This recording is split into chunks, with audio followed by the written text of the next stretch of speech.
May desisyon ang International Court pabor sa Pilipinas kaugnay nga dito sa issue sa West Philippine Sea. Pero parang ano sa tingin nyo ang nagiging hadlang? Bakit parang hindi ito na ipatutupad ng 100%?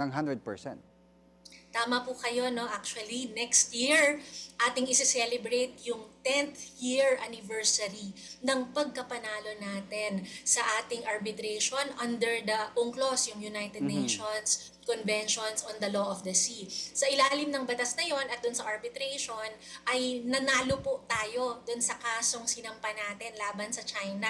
So yung batas ng international community at gayon din yung mga iba't ibang community of nations ay tumindig laban sa ginagawa ng China at napanalo po natin yan. And next year ay isi-celebrate natin yung 10th year anniversary.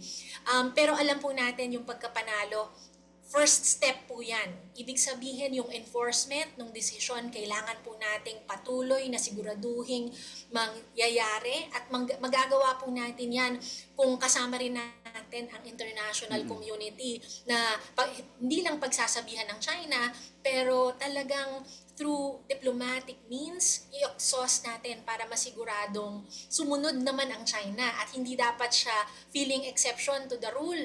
Kasi kung sumusunod tayo sa batas ng international community, dapat ganun din siya. Kaya yung panalong yan na po, kailangan po talagang ipanindigan natin. Our government should stand strong behind it and ensure that we are able to enforce it together with our community of international rules-based order or the global community ng mga bansa na sumusunod sa international rules-based order.